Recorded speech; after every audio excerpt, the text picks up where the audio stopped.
Hello, I'm Albert Dennis, and this is my mentor, Mr. Green. I'm Lawrence Green. I'm the principal and director of special education for Shiloh Academy. And during this conversation, we are going to discuss the the students we serve here at Shiloh Academy, and then some of the things that we are doing to help them transition to a regular school setting or public school setting.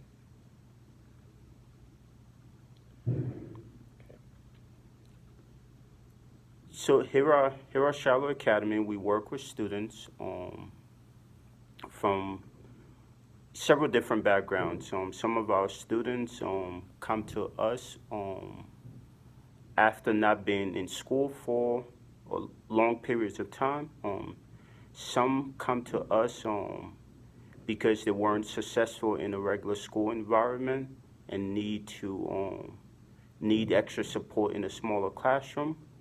So our job is to kind of support our students academically, emotionally, and socially, um, and to hopefully help them transition into a public school environment or help them transition into the community after being here at Shiloh.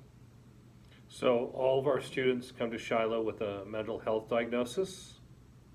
The majority are placed through the Department of Human Services, the local county agencies, and we do have some day treatment students who come here for therapy and school who were placed by school districts. They are students who generally have not been successful within a less restrictive environment in a general education setting due to discipline histories, trauma-related histories,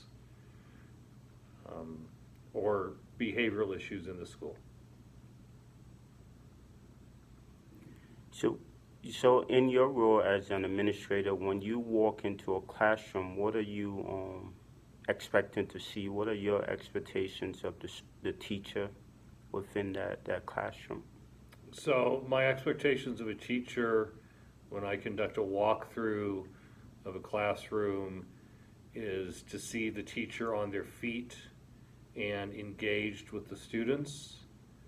I have the expectation that the teacher is engaging in trauma-informed language and behaviors, uh, things that do not trigger or escalate the students, but a behavior and a tone of voice that holds them accountable, but in a way that's empathetic and in a way that's understanding and helps them see a different way of dealing with a behavior or an emotion other than maybe what they previously learned by adults in their lives or by teachers in a larger school setting in a public school who aren't necessarily doing anything wrong, but for students who are significantly traumatized or have significant behavioral issues, a lot of times the regimented rules and routines of a public school aren't necessarily what they need at that time. They need a little more one-on-one attention.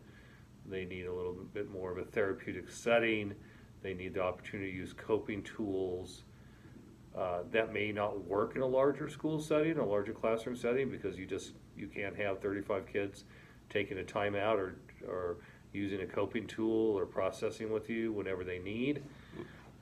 I also expect to see the teacher engaged in teaching that whatever that day's lesson is, whatever that content is, that it be related to the essential learnings in the Colorado academic standards, and to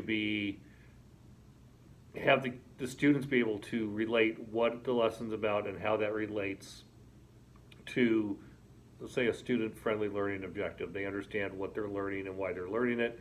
I also like to see teachers apply, especially with secondary students, apply a lesson to how that's going to apply to that student's post-secondary, whether that's employment or education goals. So it could be an academic goal, it could be a career goal, it could be self-advocacy, it could be behavioral goal. How is that going to help that student understand what they're supposed to do or how to meet the challenges of the larger outside world once they leave Shiloh? For those students who are not on an IEP, what are the expectations as far as meeting their needs in this environment? So not all the students at Shiloh are on IEP. About 2/3 of them are identified as special education students, either before they come to Shiloh or while being placed at Shiloh. We go through the evaluation process, and we qualify them or see if they qualify for special education. The remaining third students are general education students, and we complete what's called the individual plan for them. Okay. And the individual plan is outlining what they need academically, social emotionally, and for some post-secondary planning.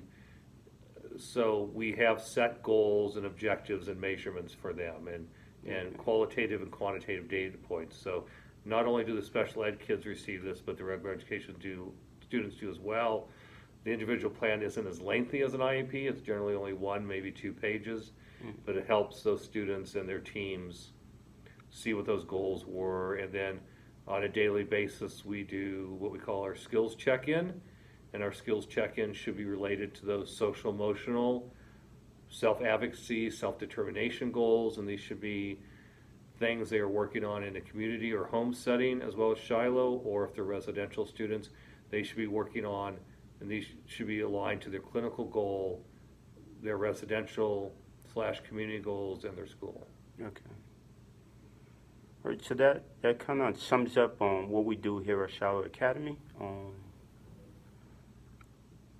Any final thoughts, or?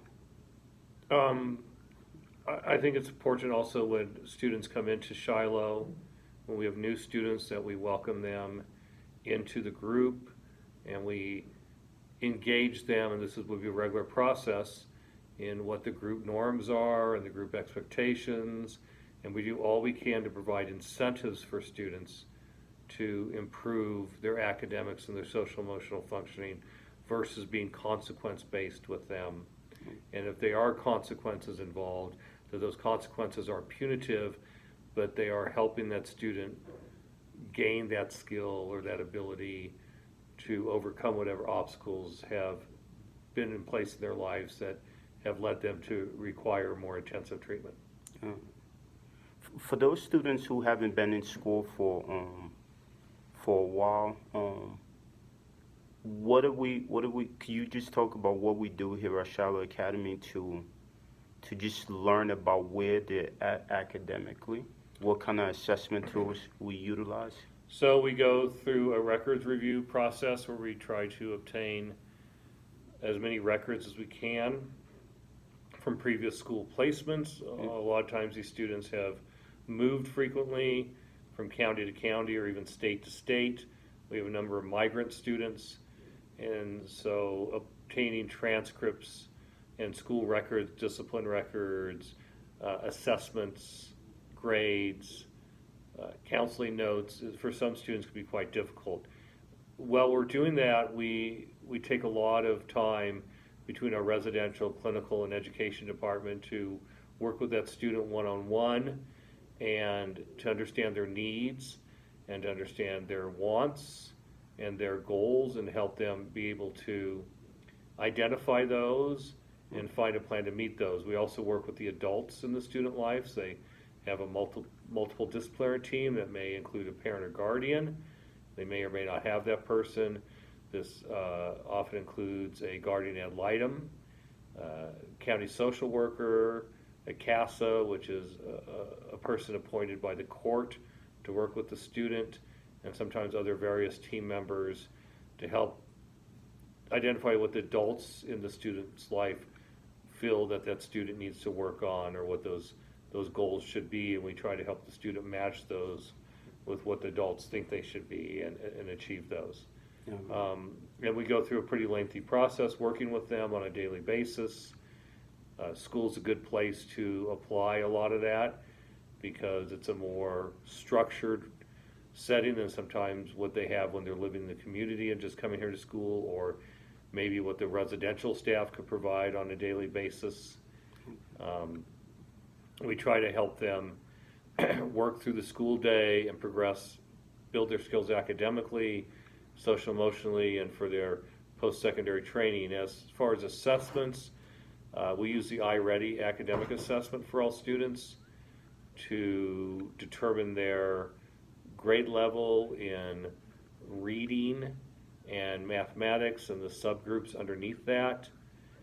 The iReady also provides daily instructed guided lessons if the teachers feel that the students would benefit from that. It's technology based, so many students like working on it more than they do out of a textbook. We give the wide range achievement test, which gives us a base snapshot of where a student is as well, and provides a standard score, because iReady does not provide us a standard score. And we always need to be concerned and pay attention to what the standard score is. If a student's not doing well in class academically and their standard score is higher compared to what their grade equivalent is, we know that it's a case where we need to help that student gain those skills they're missing. If the standard skill score is lower, it may be an indication of a learning disability or another issue going on that we need to help address. If a student qualifies, or we believe is qualified for an IEP, we use the Woodcock-Johnson 3 for academic testing. We use the Behavioral Assessment Scale for Children, or the BASC, for social emotional functioning. And then any other sort of assessment we need to have done, cognitive, speech communication, for example, occupational therapy, we have done by the school district who's responsible for that student, because Shiloh does not have those related service providers on staff. We do contract with a number of online related service providers to conduct those assessments and to work with the students one-to-one if needed, if they have a related service on their IEP.